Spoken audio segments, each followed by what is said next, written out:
Hello and welcome to the Limitless Landscapers podcast. I'm Charlotte. And I'm Paula. And today we're talking about the busy period, how it's been really busy, and making sure that you're actually taking care of yourself. Because if you take care of yourself, you take care of your business. As the co-founders of the Landscaper Circle, we help you get more money, time and freedom to become limitless. Through our experiences as fellow landscapers and our tried and tested methods, if you want help with your marketing, managing or growing your business, you've definitely come to the right place. If you're a landscaper, garden designer or supplier to the industry, then hit subscribe so you never miss an episode. Now, let's get back to the show. We all know the importance of self-care. However, we can often get into what Heidi calls and now we call a tunnel, where if I just keep going, if I just keep pushing, if I just keep going, then I will get to this magical place where everything's going to be better and I won't have so much work. Obviously, the COVID boom is at present still around, inquiries are up, and it's hard for people to take care of themselves, I think. Yeah, it's hard to take care of yourselves, and then obviously if you're pushing yourself too hard, then it does negatively impact your business. However much you think you're pushing on, you're struggling through, it does negatively impact because you can be really unfocused and really quite unproductive when you're in the business, or maybe you're just not focusing on the right areas of the business. So self-care is quite critical to keep you in that space. So what self-care do you practice, Shah? And numerous things, but I also want to say as well, even if you think, yeah, but it's just me, it will affect your team as well. If you're snappy, if you're moody, then it's going to affect your team, and it's going to have a negative effect, not just on you. So even if you can't prioritize it for yourself, you struggle with that, think about how your business and your team and prioritize it because of that reason. I practice numerous amounts of self-care. It's something that I definitely struggle with, I know. But I think there's numerous things you can do in the business as well as outside of the business. So outside of the business, I mean, I love skincare. I love all things kind of indulgent, face masks, that sort of thing. I also love listening. So for me, self-care doesn't have to be just about beauty, but I really love just listening to music and taking that time just to watch my favourite TV shows. It's the things that we often then go, oh no, I need to do work, and then just drop. Yeah. It's sometimes just like the normal things in life. So for me, it's going to the gym. I go there every day at 6, so it's done and dusted. And for me, that's a non-negotiable. But it's also a very important part of my self-care. Because if I don't go to the gym, then I'm just angry that I haven't been to the gym, or I'm thinking about when I can go to the gym. And ultimately, for my mental health, it's like the best thing I can do. Also, sort of, I try and stop work when the kids finish school, because part of my self-care is I need to be a present mum for the children. And as one of our members quite rightly said, sometimes you are meant to be, what was it, a mum? There's an expectation of being able to like run the business as if you don't have children. Yeah. But be a parent as if you don't have a job. Yeah.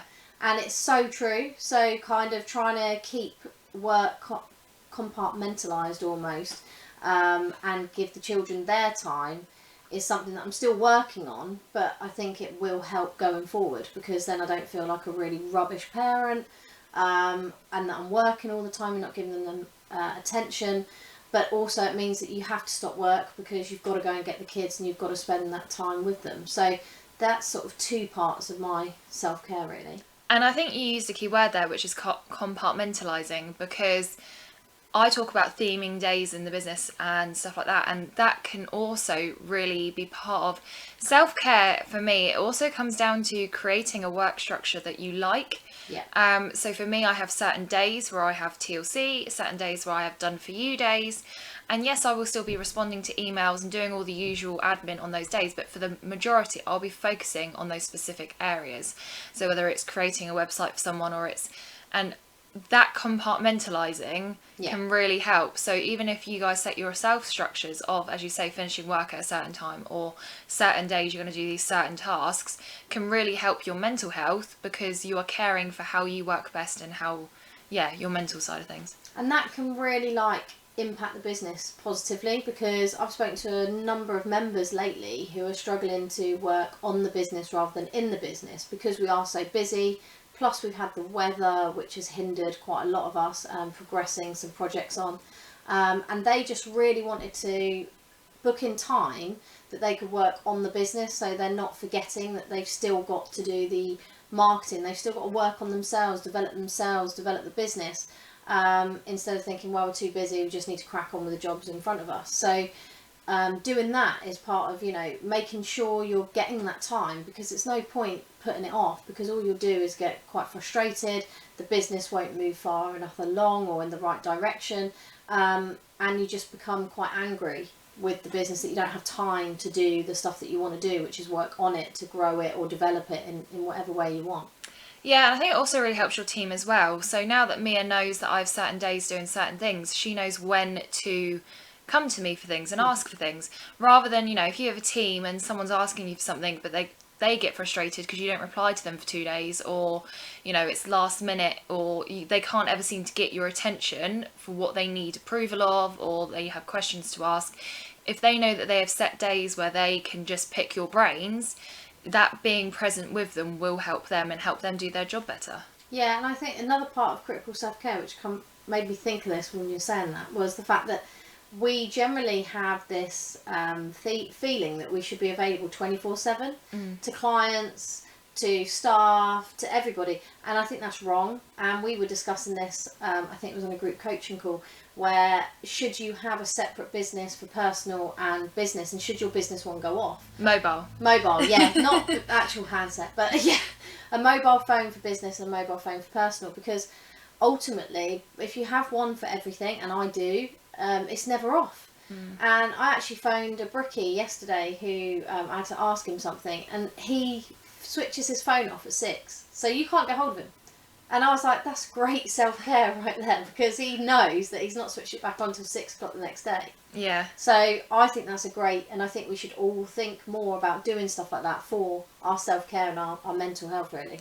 It's stuff that if you work for a big organisation, it's kind of implemented anyway. Yeah. But because you're your own business, you don't have anyone telling you that it's okay to buy a second phone. And it doesn't have to be an expensive iPhone. It can be... It could be a Nokia 3210 hanging Yeah. out in the drawer.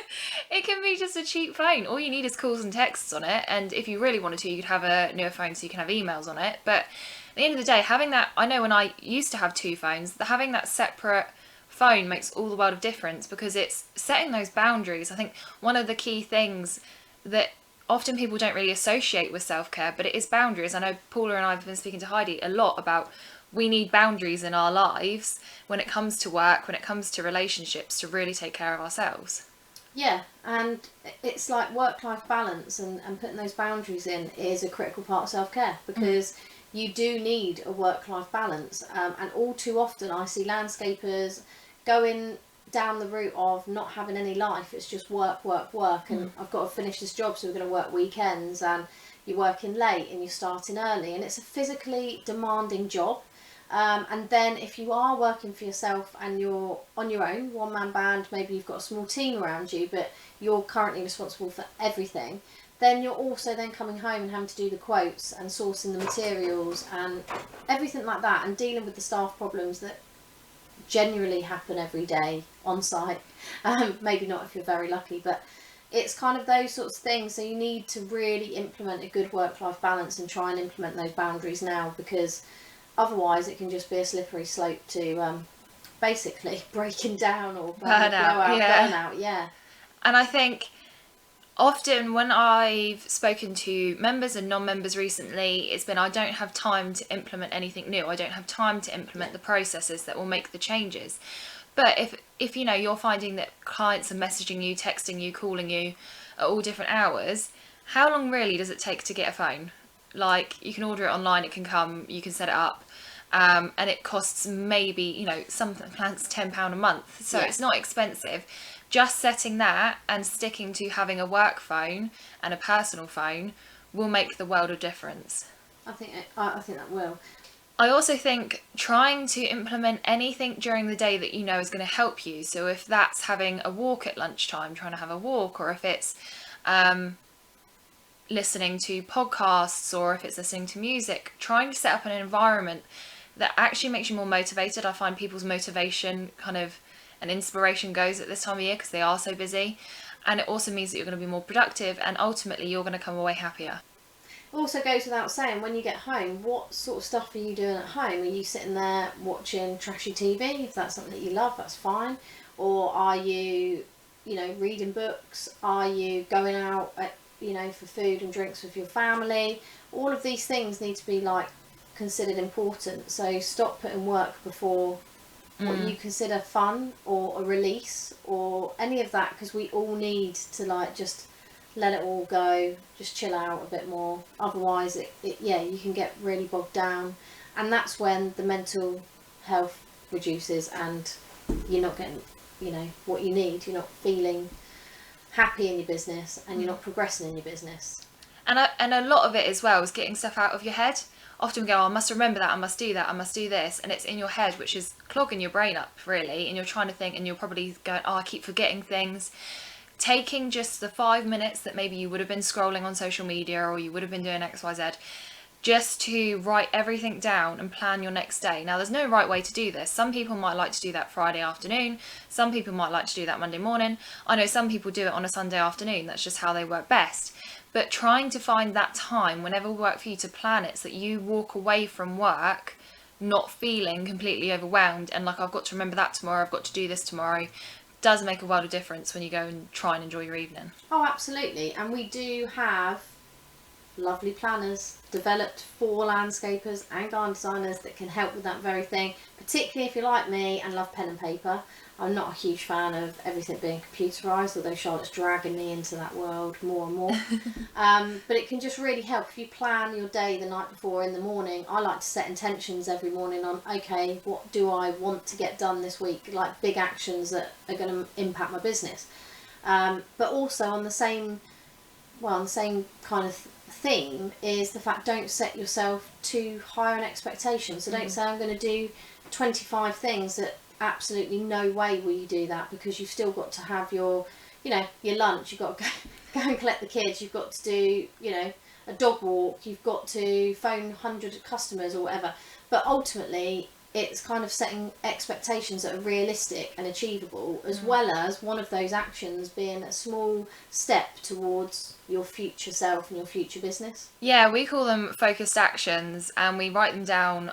We have them on those planners as well as times for appointments, because it may be that your one focused action is updating your Instagram bio, or your one focused action is putting that job ad up, or it's something that is it's not your day-to-day tasks, it's something that you're working on the business rather than in the business. And that as well will again help with that overwhelm, with that feeling like you're getting nowhere, because you are still making progress, even if it's small day by day. Because often the stress and the lack of self-care comes in because you don't feel good enough, because you're not getting enough done. Yeah, absolutely. I mean, if you're feeling like that, if you're feeling not good enough, low self-worth, watch our last podcast, which is all about imposter syndrome, and basically goes through that topic. There is a good thing as well about if you're looking at your goals as well when you're working on your planning, because obviously your focused actions should be around achieving those goals, whether that's a goal for 3 months, 6 months, or the end of the year. You should always have it in mind. So it's always a good idea to refresh your memory what goals you've written down at the beginning of the year, or if you haven't set anything yet, start setting yourself some small goals to achieve, like in 3 months, 6 months, 12 months time. And then you can really look at your actions when you're coming to plan your day. And like we say, it's not like half an hour task, it's 5 minutes. It's not a long time. And I think also just changing your medium sometimes really helps, because as Paula said, she's very paper and pen, I'm very digital. However, I was really struggling to come up with content ideas the other day, and I decided to write on a whiteboard. And that's not my normal style, but switching it out often helps, because you're not looking at the same screen, or you're not looking at the same piece of paper, and it has that blank canvas, which sometimes can be intimidating, but for me it really helped. And maybe looking at resources, so if you're a TLC member, you have TLC topics to refer to. Even if you've watched it before, or I am very versed in how to come up with social content ideas, but I was looking at someone's social post who's a social media coach, and she laid it out in a slightly different way with pillars. And that for me was like, oh, interesting, I'll try that. And it generated some different ideas that weren't necessarily not in my mind, but it was a different way of bringing them out. Yeah, I absolutely agree wholeheartedly, because sometimes, although I am a paper and pen sort of person, I can feel like my paper gets scrappy, I just want to rip it up, it annoys me. So I have started using Dropbox paper and putting documents in there, because I feel like then I can put it in there, park it away, and access it when I need to. So yeah, changing your medium. Something I also used to do, which Charlotte used to find hilarious, is if I couldn't write a blog, so I had a brain blank, I used to change the font to Comic Sans. And I'd read a tip that this works, like if you've got writer's block or you can't think of something, it will help you write. And seriously, every time I did it, it worked. Charlotte was like, I can't compute this. Doesn't I was like, work, yeah. It does not work. It did for me. So kind of anything like that maybe gets you over whatever obstacles in your way. Try something different. Like Charlotte said, there's so many resources in the TLC members area, as well as on the podcast that we've recorded before. So yeah, go find your alternative source of bringing because sometimes, I always talk about write your captions first and do your images, for example, with social media. Sometimes when I'm absolutely struggling for content ideas and I'm not this endless fountain of ideas, you do have, if you've been working on your own social media for your business for a year, years, or however long, a decade, you do have those points where you're like, I have nothing left to give. I've got nothing to say, nothing of value. What can I possibly talk about? So I look at people outside the industry, and like I've shared some ideas for TLC social media with Paula of people that are completely like not related. Yeah. It's a personal account or they're a creator, and just something from that video has sparked something, and it may be image focused first or video focused first, but there's a point to it and there's some value in it. So sometimes just switching up how you do things can make a really big impact, and it may not seem like self-care, but it really is, because it's caring for yourself and catering towards, if you're not feeling that productive, how can you change it up? Yeah, and at the end of the day, self-care can come in all forms. It can come from, doing something you really love and enjoy. It can be just going and meditating, if that's your thing. It can be, just journaling stuff out, or it can be planning your day. It can be thinking of creative ways of generating new content. It can be anything that makes your life easier and more bearable, because we know that life is a roller coaster. It isn't just a lovely journey in a car with the roof down, loving life with the tunes on. It is a roller coaster of ups and downs, and whatever gets you through and whatever can help you is a form of self-care. So I really strongly urge you to think about what you're doing now, what you could be doing that will make your life easier, more enjoyable, because that's the key. If you're happy, your business is happier, your staff are happier. So I think that's the aim really for all of us, to get to a state of happy. Yeah, and I think as well, don't give yourself the freedom to make your routine how you would like it, because I think often we look at these big business owners or these big celebrities, and like Paula says, she gets up and does gym at 6 a.m, and there's the 5 a.m. club. For me, that is never going to happen. I am not a 5 a.m. or 6 a.m. person. I am a 7:30. That's my ideal wake up time. So I know I've fallen into the trap before of going, oh, why can't I just do that? Like, why can't I get up that early? But realistically, I'm more of a night owl. I'm not, I'm a very good morning. I get up if I have to, but 7:30 is kind of my ideal wake up time when my body clock naturally wakes up.